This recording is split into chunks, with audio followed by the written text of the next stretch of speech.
On this episode of Liberty Curious, I sat down with Peter C Earle, economist at AIER, to discuss FTX, SBF, altruism, virtue signaling, ESG, CBDC, and the thread that weaves all of them together. Pete is someone whose perspective you really want to hear on these topics. A former Wall Street guy, he spent over 20 years as a trader and analyst at a number of securities firms and hedge funds in the New York metropolitan area. If you enjoy this podcast, make sure to check it out wherever you listen to your podcasts and subscribe to our new YouTube channel here. So you're growing up, your parents are distinguished professors at Stanford Law School. Were you interested in the law at any point or not? Not at all growing up. I think I've become more interested in it recently. All right. So FTX, SBF, everybody's been talking about this. You know, people have covered all kinds of aspects of this whole fiasco. But one of the things that you wrote about was something that I haven't really seen discussed before. And that's the fact that FTX or SBF, were under investigation months before the collapse of FTX. So can you discuss the details of that? Sure. So the Wall Street Journal reported on November 9th that FTX had been under investigation by both the SEC, that's the Securities and Exchange Commission, and the U.S. Department of Justice since the summer of 2022. News is coming out now about it. What we do know is that they were being investigated for possible violations of the Bank Secrecy Act, which charges companies located in the United States to detect and to deter money laundering. But it's not clear right now either how that wound up or if that investigation was over or if that'll be picked up now or what. But we do know that, for at least 6 months, they had been under investigation already by certain U.S. government agencies.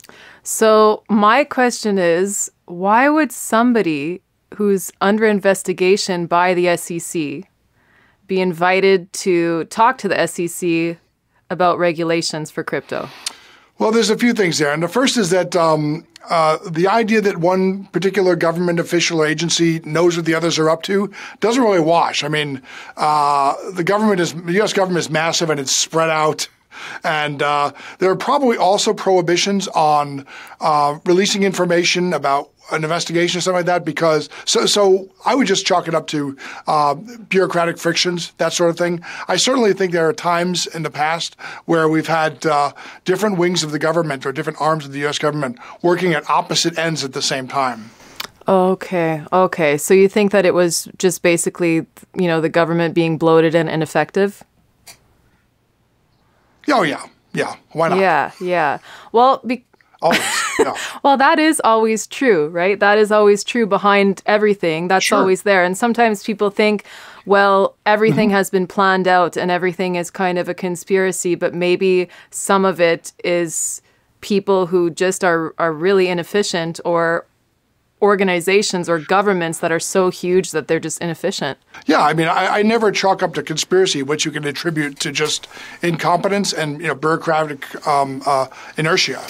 So, but there is also the fact that the SEC chairman, Gary Gensler, he was a professor at MIT, and he also happened to be friends with Caroline Ellison, Alameda's CEO, her father, who's also a prof at MIT. Mm-hmm. And there seems to be also this kind of circular connections there between everybody who's involved in Alameda and FTX. So do you think that could be part of it too? I definitely think connections, which happens among all rungs of elites when you're talking about the Northeastern sort of Ivy League connections and all that. I certainly think that plays a role.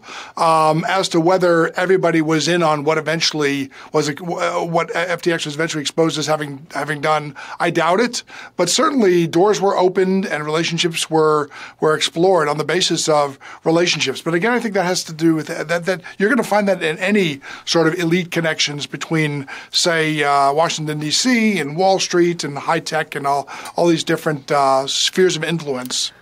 Yeah. So it just seems to be kind of par for the course there, right? Yes. So I know that there were people who were saying, to your point, that people working for FTX actually had no idea that any of this was going on, but that Alameda knew everything that was going on at FTX. So it looked like, that back door that people talk about that was created was a one-sided window that was looking in, but that other people at FTX didn't actually know what was going on. Yeah, I think that's possible. The fact that customer funds were used either in Alameda investments or to meet margin calls and all that sort of thing suggests that really FTX was being run for the benefit of Alameda and not the other way around. So it stands to reason that a handful of people in the research organization would have known what was going on, and the vast majority of the other 600 employees who are working at FTX had no idea.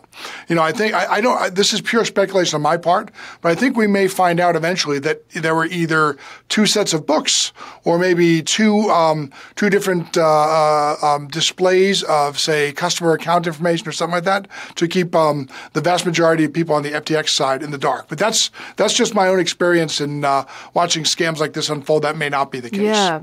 So are there any kind of scams that have unfolded in the past that you can draw a parallel to?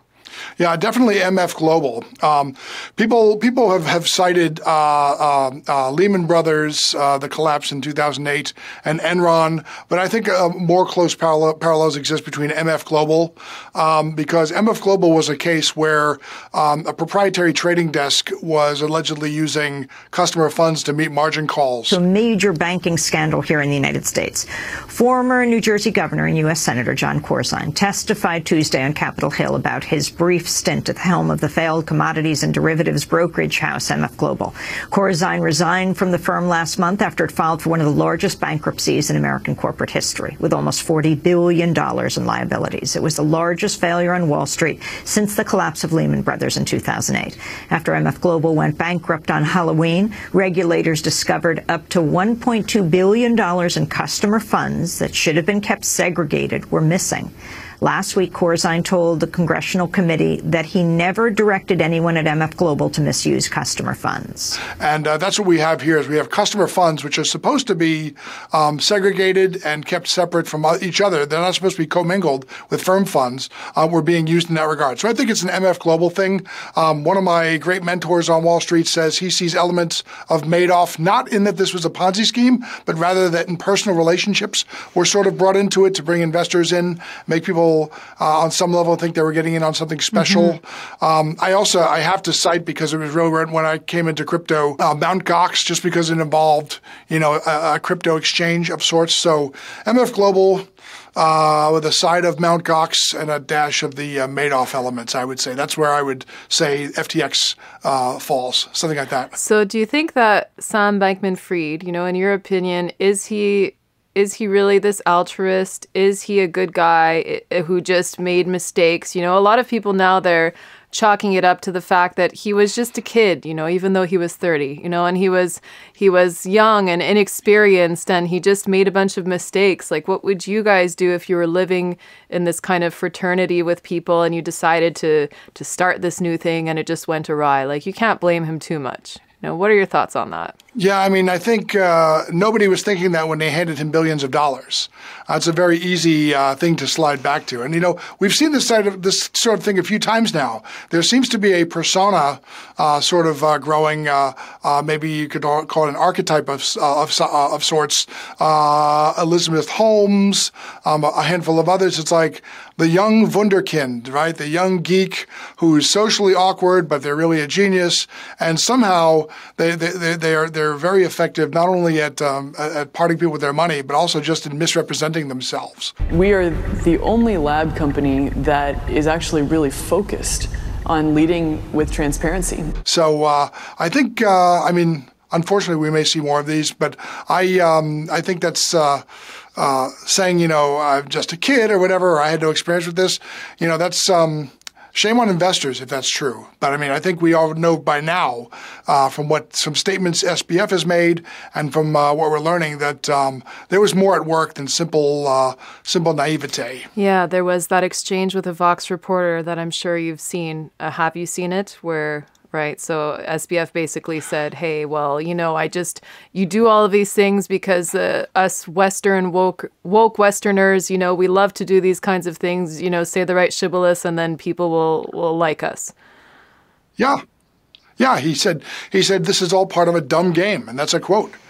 He said with that Vox report, he said it's part of a dumb game, and he said that and I mean it stands to reason. I mean, people respond to incentives, and so if the incentives are aligned, if incentives are aligned with meeting a certain definition of political wokeness or espousing certain views, people are going to do that, whether or not they're sincere about them, because the rewards are very high. The rewards are huge. So you wrote, actually, about the effective altruism thing in SBF. It is impossible to square effective altruism with the surreptitious use of customer funds to cover costs and losses associated with personal high-risk trading and investing activities.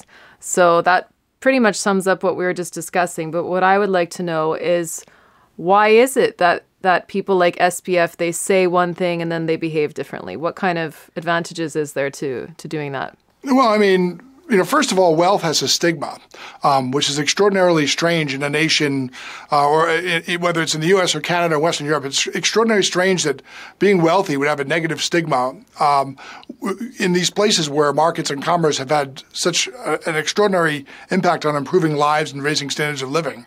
But a lot of times they'll espouse these views. They'll express these woke views to defuse criticism or preempt accusations of greed. But also, as we're seeing right now, especially with the way that ESG has come to be sort of administered by large funds that control funding as sort of a litmus test. The incentives are in line for individuals and for firms to sort of nuzzle up to these regulatory agencies or these standards and attempt to cull favor by adhering to them. That makes a lot of sense, actually. So part of it is maybe the kind of corporate pressure, where they feel like, they have to say these things to be part of that corporate world. Am I understanding that correctly? We are talking about a substantial shift which is taking place, which is the transition of an economy which is more based on shareholders' value to an economy which is more based on stakeholder responsibility.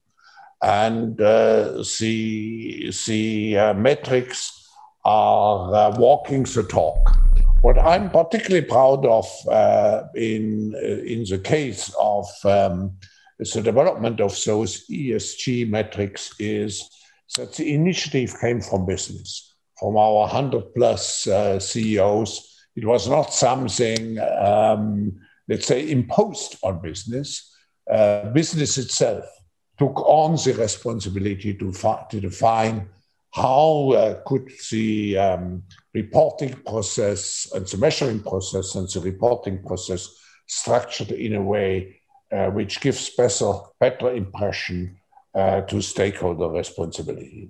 I mean, that's true, but also there are large asset managers right now, one of which is BlackRock, and there are others that are slowly but surely beginning to tie inclusion in indices, and investment banks may tie funding or like the level of interest associated with a bond on how well firms comply with these mandates. So all of it really comes down to fitting firms and individuals into this sort of cookie cutter of acceptable views, and then tying their survival, their access to funding, or even their survival to compliance with them. It's strange to me though, because Pete, I don't see this as things that people actually want to hear, but maybe I'm wrong. Is that what the public wants? Do they want to hear this kind of virtue signaling? I think some do. Certainly some do. Otherwise, I mean, there's certainly a disconnect between public and elites, but I think that I think it's safe to say that many large firms wouldn't be receiving the kind of money they are if there wasn't some sort of if it wasn't viewed as safe and acceptable. I think outliers, people with views that don't conform to these, and part of it has to do with the political environment, are viewed as either high risk or that they should be, sort of beaten into compliance, not beaten into submission really, but shown the error of their ways, if you will. So, I'm not really uncomfortable having iconoclastic views But to be sure, if I wanted to raise $2 billion for a hedge fund or something like that, it might not be possible, with the kind of views I have. And many people can say that, certainly not just me. Yeah, that makes sense. So play ball. Play ball. That's it. Well, Sam Bankman-Fried was certainly playing ball. You spoke about that in the essay that I'm going to link below. You wrote, a nearly identical version of this sleight of hand has been going on in the rapidly expanding influence of the purveyors of environmental, social, and governance, ESG philosophies. There is as well a direct connection between SBF and ESG, the FTX Foundation. Acting as the major conduit of his effective altruism donations, the list of supported causes offers few surprises. So can you tell us what some of those things are? What kind of hypocrisies and contradictions are taking place in the world of ESG? Sure. So ESG contemplates a stakeholder rather than a shareholder-focused management philosophy. So that rather than orienting a company's management and executive philosophy toward meeting customer needs and producing revenue which rewards shareholders, there's an idea that the company exists not only for shareholders but for the local community and suppliers and activists and really any entity which it could be argued is impacted by the company. Now, you can already see the slippery slope there. I mean, if you have, say, Amazon or Walmart, it's hard to argue that any part of the world isn't affected by that. But it's difficult with ESG, it's difficult to make money. I mean, as it is, markets are very competitive. But when you have these huge lists of requirements to meet, all of which consume capital and time and distract from the business of doing business, it becomes very difficult to do business. Now, one element of ESG, a pretty profound element of the platform, is aversion to all things hydrocarbon. So carbon footprints, anything that involves fossil fuels and that sort of thing is viewed as anathema. So, but there are these ESG funds out there. I've mentioned some of these mutual funds or ETFs, and you'll find oil and gas stocks in these funds. And there's all sorts of excuse making. They say, well, this oil company has a small division that's looking at alternative energy.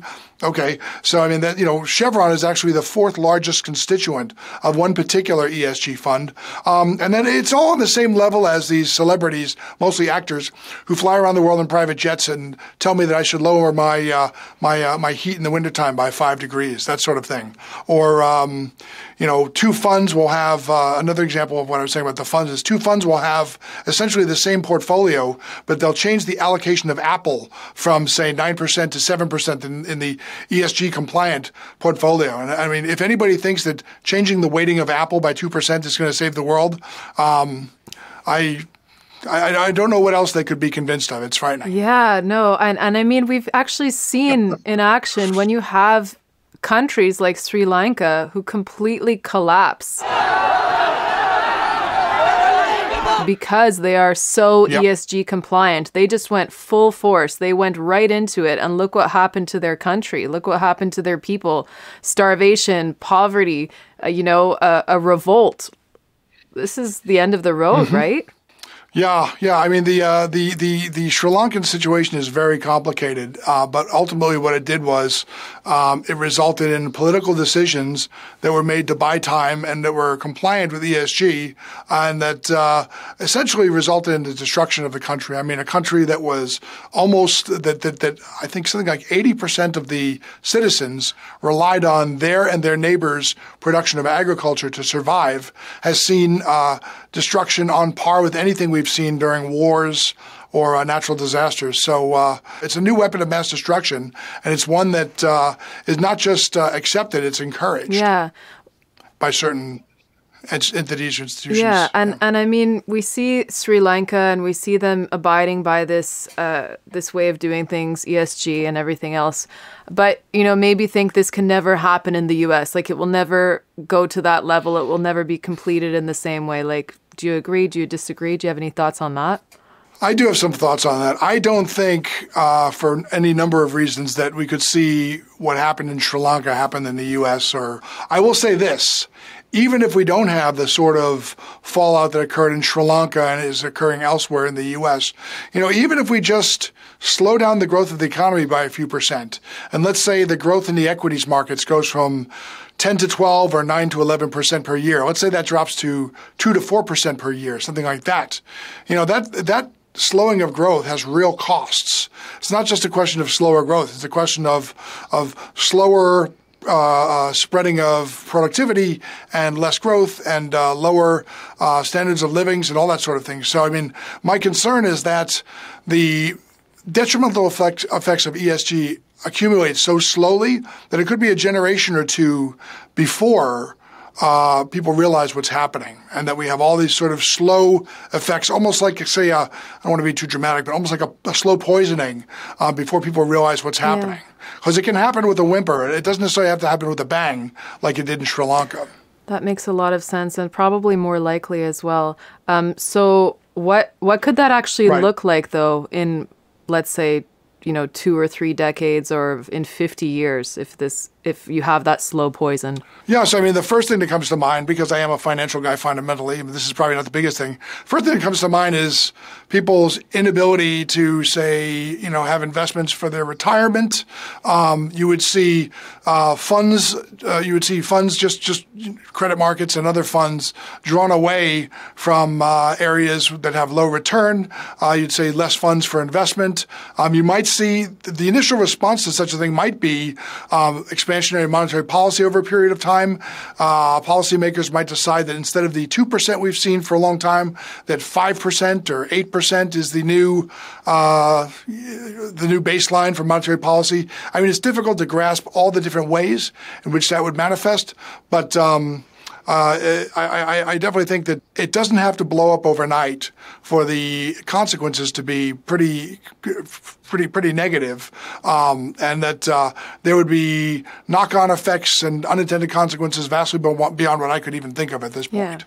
Yeah. I would have to write a science fiction novel or something. So the economy would be worse off eventually, and people would be worse off because, people are the economy.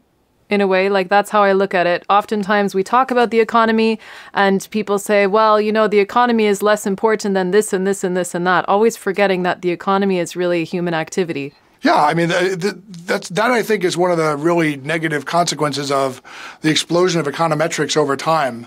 It's a great tool for modeling, and it can help make certain economic concepts easier to grasp, but it also convinces people that the economy is a machine. And, that's the thinking that goes into lockdowns, and that's the thinking that goes into things like curves that describe how much taxation you lose when you set the tax all this sort of thing, all these different curves and stuff. What it does is it encourages a perspective that the economy is is a machine and not an organic sort of entity, and not an entity that's separate from human beings, but it's a product. It's both an output and input of and to human beings, human societies. Yeah, it's very important point to keep in mind. That we are part of that whole thing, and it is not a machine. It really is something that's organic, but it gets treated like a machine, right? Mm-hmm. And to your point, when you're talking about modeling and these kinds of things, and monetary policy, we've seen that happening already, but now they're talking about CBDCs, and there's already now this pilot project for the New York Fed where they've said basically, we're going to test this all out. And to me, that sounds very much like viewing the economy and viewing consumers and savers and spenders as cogs in the machine. Yeah, so right now, there's a bunch of governments that are working on creating digital currencies. One of the reasons why the Fed has jumped into it so quickly is because China started this about a year and a half ago with the so-called digital yuan. And that's already out there being tested. And the worry is that the nation that first comes up with a really effective and functional digital currency could seize the position that the U.S. dollar has in terms of being a medium of exchange and a reserve currency and a unit of account in global trades. And so in global trading. And so that's the concern. That's why the Fed's trying to catch up. It really doesn't have a lot to do with crypto. It has more to do with the dollar being the sort of the reserve currency and having this great this exorbitant privilege in the world where we can sort of export inflation and all that sort of thing. But to the extent that a digital currency has two particular characteristics, I think they're frankly pretty dangerous. And there's an article I wrote where I refer to them as weaponized money. The first is that if they are cashless, in other words, if the central bank digital currency contemplates no more cash, if it's purely digital and every citizen has, say, an account or something like that, and if it has certain features, some certain functionality, which I could talk about, then we're talking about, a potentially weaponizable tool of personal financial surveillance and maybe even a financial repression. So the nightmare scenario that I see, and it may not be realistic, but just letting my mind sort of fly on a tangent is if, for example, a central bank digital currency could be engineered to, say, inflate faster for one particular person or one particular group of people than others. There have been concerns in China that the digital yuan could be used to, say, punish people with lower social credit scores. I mean, anything like that would be really devastating, and it could really turn into a tool of real financial oppression. And it also contemplates a sort of a strange way to punish people by making their money lose value faster. Now, there would be other reasons to do that. I mean, one thing that that functionality could meet is, say, if the government wants to, say, spur consumption, they could, say, digitally ramp up the rate of inflation so people want to spend their money faster and consume more. So that's not just something that could be engineered to be used in a punitive sense. It could be something that's used for unconventional monetary policy, but it has a darker sort of connotation or a darker application. So these are the things that I was thinking about when I wrote that article and continuing to watch closely. Yeah. Well, this is really funny. The last thing that you mentioned brings me back to the idea of altruism, right? Which is that, well, it would be a good thing for the economy that we make people's money expire so that, they put their dollars to work, kind of thing. But what does that do to people, to individuals who have, they can't save anymore. They have to use their money, otherwise it's going to expire. It's like the benevolent dictator kind of model. And you spoke about a historical example of that in Austria in this article that you're talking about. So can you give us that example? Silvio Gesell was an economist, and out of the Great Depression came a number of ideas for spurring consumption and for avoiding the disaster that had befallen most of the world. And this one economist, Silvio Gesell, he came up with an idea of money, and so it essentially works like I just described, but it wouldn't be digital. The idea was that once a week or once a month you would take your money to the local post office or something, and the government would have told the post office to use any of a number of stamps to determine how long that money would be valid for. So the government might say, okay, it looks like consumption is dropping. We're going to stamp all dollar bills with a green stamp, and that means this dollar is only good for another, say, week. So you have to go out and spend it. Now, let's say that goes on for a few weeks, and the government determines, well, now actually we have too much spending. We want to, or now we've got plenty of spending, or we want to say dial it back. The next stamp might be blue, and that may lead to, or say, okay, now you've got a month, or you've got 2 months to spend this money, that sort of thing. There's a lot of different wrinkles, but that's the basic idea.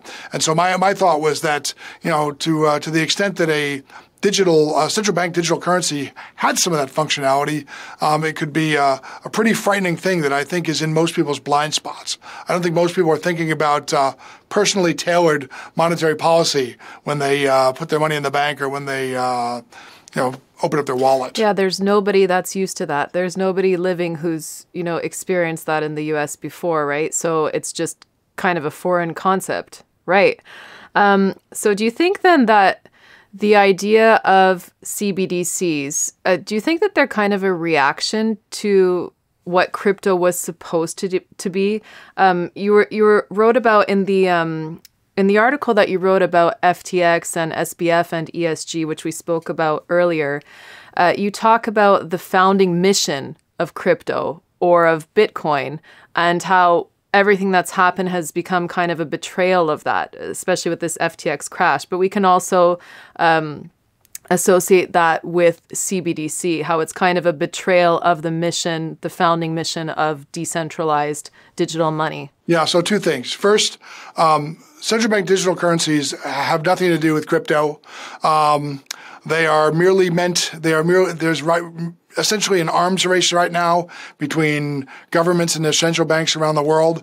I have no doubt that at some point, if these things were to be rolled out, they would be marketed as a safe alternative or whatever. But the central bank digital currencies are not cryptos, and I don't think they're meant to be. I think this has more to do with trying to retain or seize, as the case may be, influence in terms of global media of exchange. But with respect to Bitcoin, the comment that I made in the article was that essentially you have some of these newfangled crypto firms which are espousing all these sort of green ideals and all these progressive shibboleths and platitudes. And really, I mean, in the 2008 Satoshi Nakamoto white paper, the pseudonymous Nakamoto made references to such things as unfettered central banking, avaricious states, and all that. And I think he or she or they, whoever Nakamoto was, knew that a decentralized, algorithmically constrained,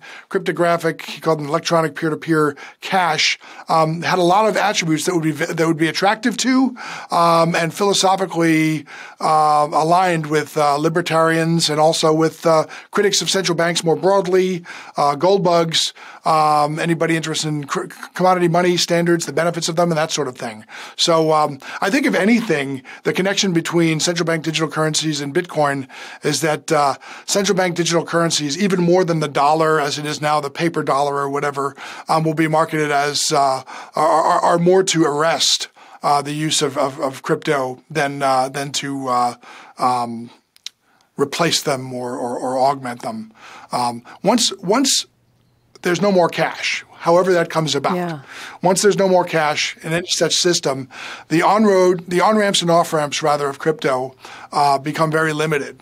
And from that point on, it becomes a real challenge. So I think that no matter what is said at the current time, I think over the medium to long term, a cashless economy is the goal. And that's an existential threat to cryptocurrencies and to Bitcoin.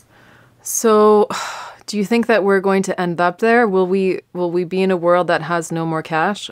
There are right now some proposals for that. One of them is, I think Kenneth Rogoff has said he wants to eliminate everything larger than a $100 bill, which is not a cashless economy, but it makes it difficult to transport large amount of money, that sort of thing. I think it's the goal. I think it'd be difficult to do because, to be honest, I think that if cash were to disappear, I think something would very quickly, I think spontaneous order and all these Hayekian sort of forces would pop up and something would replace it, whether it would be silver coins, whether it would be cigarettes, like at a POW camp. There's a famous article written about that. I think something would come in. The market would reward some particular good as the new cash. Now that comes with all sorts of problems, and it's not really like money or it's not really like cash as we know it today. But I have to believe that something would pop up. And I also think that the prospects for going to an all-cash economy are pretty difficult. I mean, there are still many people who are unbanked, and unless some means, whether it's post office banks or something from the past, were put together or brought into existence, I'm not sure how the economy, and I'm not sure how government and banks would deal with suddenly a huge portion of the population. I mean, not huge; it's probably in the millions or tens of millions, I guess. How that many people not having access to banking would be dealt with. Yeah, that's actually a good point to see if it would work in practice. That is a very good point. But as we know, there are definitely ideas and people who are trying very hard to make it happen, right?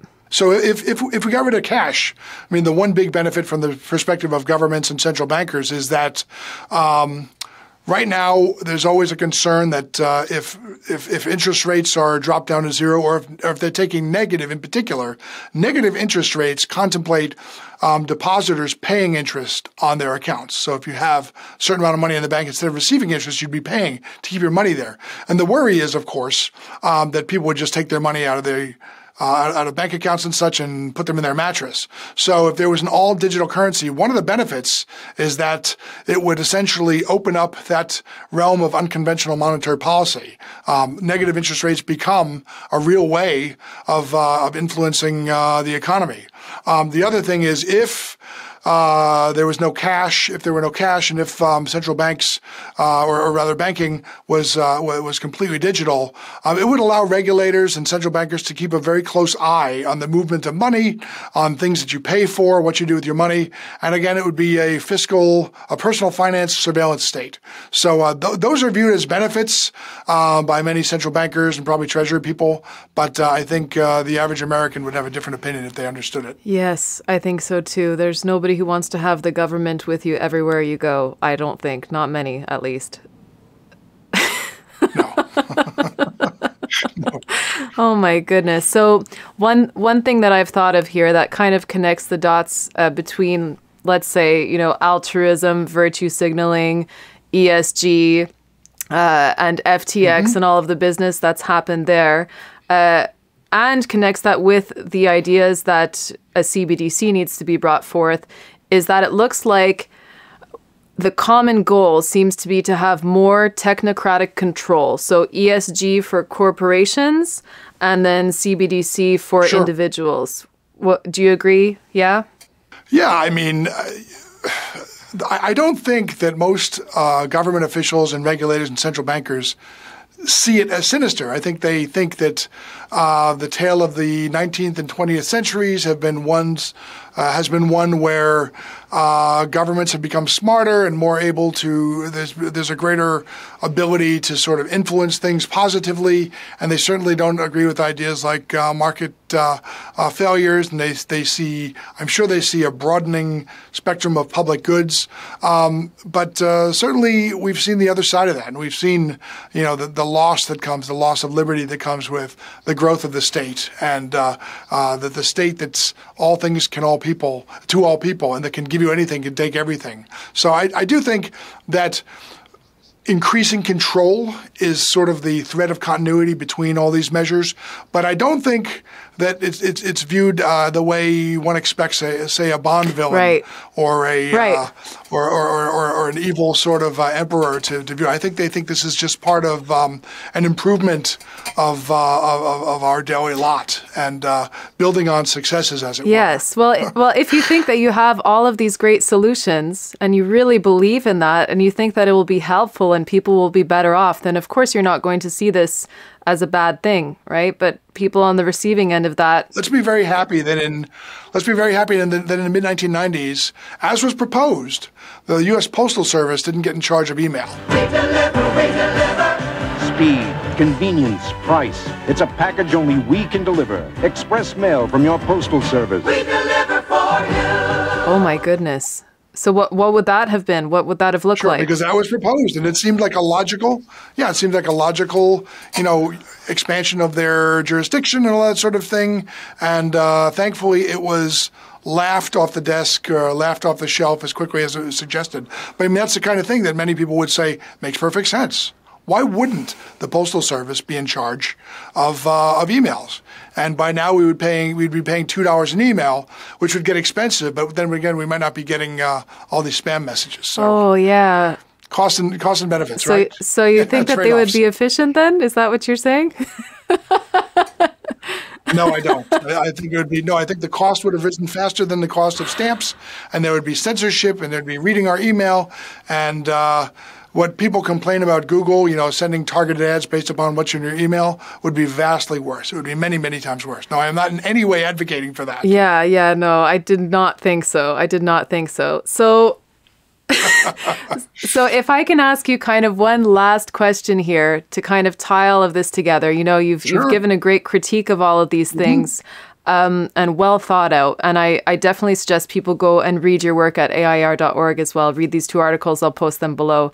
But what is the way forward? Like, what would be a better way forward? Let's say in a perfect world, you know, if I could ask you, what do you think would be the best kind of way to do things? What would it be? Well, I think the first thing that needs to happen is we need to, at a very fundamental level, people need to reassess the relationship between human beings and the state. And I would say and recognize that the nation state is not necessarily the best delivery vehicle for all the things we want. And also that not getting perfect outcomes doesn't mean that a mistake has necessarily been made, by which I mean companies are well equipped to deliver a lot of the things that we want in terms of goods and services, in terms of a growing array of things to consume and things to use and all that sort of thing. And so I think that the way forward is to ask the tough questions about what the real role of the government should be, and also ask how we got here. We in the last 100 years, the size and influence of governments has become incalculably larger. And so I think people would do well to ask, if this was all essential, how did we make it until, say, 1895 or 1920? How did we ever survive without these things? And the answer is, we got pretty good at figuring things out, and people took care of themselves, and communities took care of themselves, and looking back and figuring out how we got here without this massive sort of state and all these massively interventionist policies and central banking and public schooling and all these other things, which are really new experiments. These things haven't been around forever. Asking those questions, I think, could be a fruitful exercise. Yeah, that was very great. Do you have any last thoughts, Pete? Anything else that you'd like to add before you go? 3 things that I think we're all waiting to find out about the whole FTX thing. The first is, where did the money go? There's still a lot of money. There's billions of dollars missing. Where did it go? How was it lost? Where was it stashed? That's the first thing. The second is, what role, if any, since we're finding out this, did SBF's parents, who are law professors, and I think I believe they had some role with the Democratic Party, maybe not, I may be wrong, but that would be interesting. And then finally, I am very interested in hearing a full accounting of what FTX's interaction or engagement with Ukraine was, in terms of sending crypto, in terms of business dealings. I think that would be extraordinarily interesting. And I've said since FTX filed for bankruptcy, this is going to be one hell of a book. I can't wait to read it. Going to have to wait a few years, but it will be it'll be a book I'll be first in line for. This is going to be a good one. Yeah, well, I think it might be difficult to find because I don't know if you've seen, but there were certain things that were expensed in the form of emojis, things like that. Yes, that's my so far my favorite anecdote is that if you wanted to say get let's say you wanted $75,000 for payroll, you would post that in a chat thread, and you would get shoe, pumpkin, smiley face, star, and that would apparently be 5 different executives signing off on your request. So hopefully there'll be. The book I want to read has an addendum, which gives the significance of every emoji, but that may be hoping upon hopes. We'll see. I don't know if we'll find out what they all mean, but maybe we can hope. Right. Oh, man. Thank you so much. This has been so great, Pete. I really appreciate it. It's always a pleasure to talk with you, and I love having you on here. You're more than welcome. Thanks for having me. Yeah, you're welcome. Thanks. Okay.